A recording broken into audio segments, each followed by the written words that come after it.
Hello, everybody. It is now the beginning of week 3 of the spring 2019 semester. And I just want to open up by saying I've been getting a lot of emails from students saying that they're having a hard time getting the textbooks. So I sent an email out on, I want to say Friday of last week. May have been earlier, but I think it was Friday, saying that I'm going to go ahead and extend the week 2 deadlines by a week.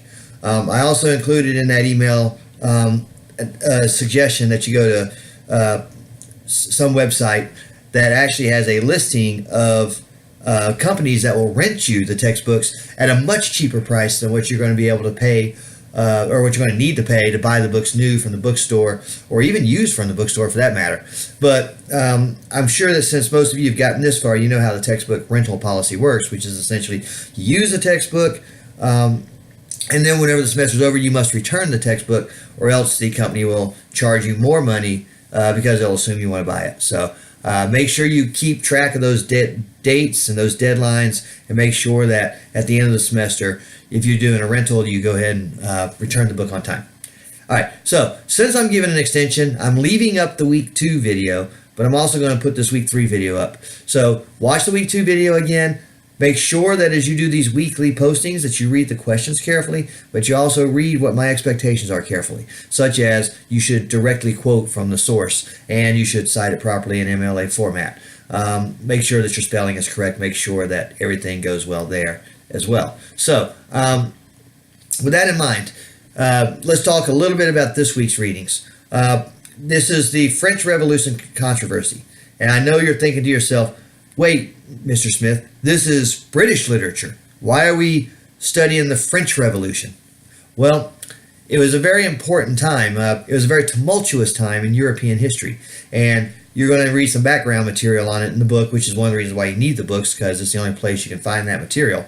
And England was watching it very, very closely, because this was during the reign of King George III. And King George III was going blind, and he was going crazy.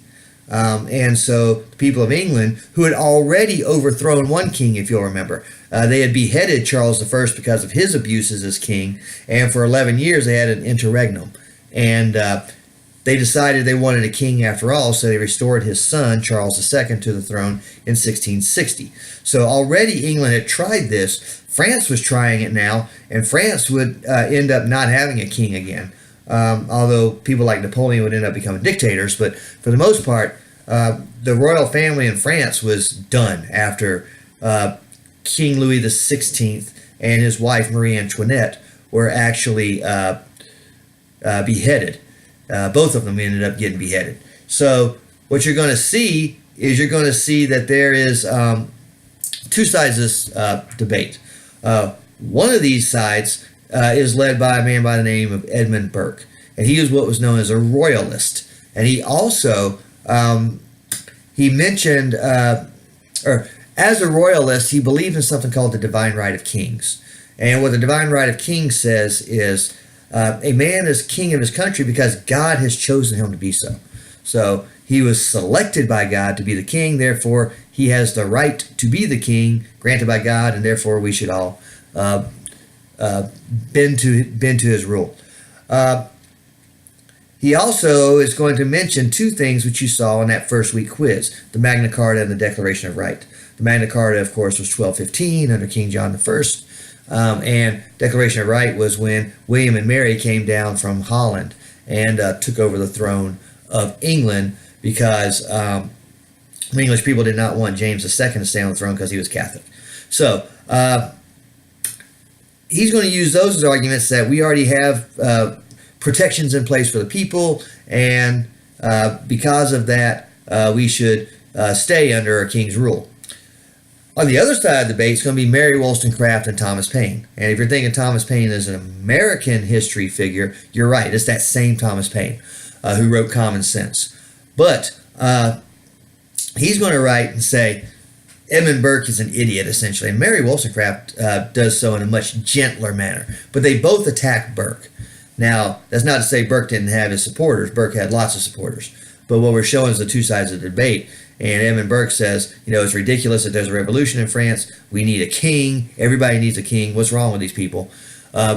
Wollstonecraft and Paine are going to make the argument. Wollstonecraft's going to argue things like, well, of course, Mr. Burke wants there to still be an aristocracy in England because he's a part of the aristocracy. Edmund Burke has lots of money. He has a title. He wants there to be an aristocracy. Therefore, he's being selfish by saying the people in France are wrong.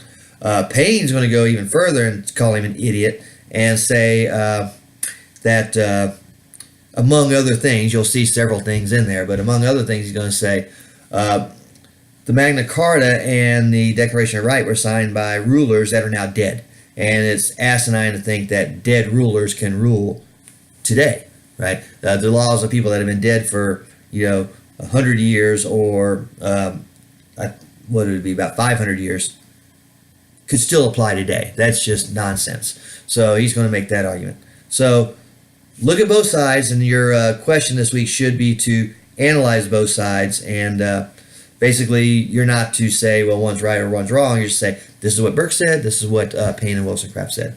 So take a look at that carefully. And again, I hope that it gives you guys some peace of mind and reduces your stress level a little bit to know that I've taken the week 2 assignments and extended the deadline a week because of the difficulty in getting the books. I had not anticipated that so many students would have difficulty getting the books. So please get the books as soon as you can. You don't want to fall too far behind in this class because if you do, it's difficult to catch up. So try and get those books as soon as possible. Again, you can rent them for less than $30. So that $108 price tag that Norton decided to add to the new books whenever they came out with the 10th edition, which is much more expensive than the 9th edition was, that is no longer, or you shouldn't have to worry about that if you're going to do the rental part. So get those books. Let's get those quizzes taken care of. Let's get those papers written, and let's try and stay on task as we go through the semester.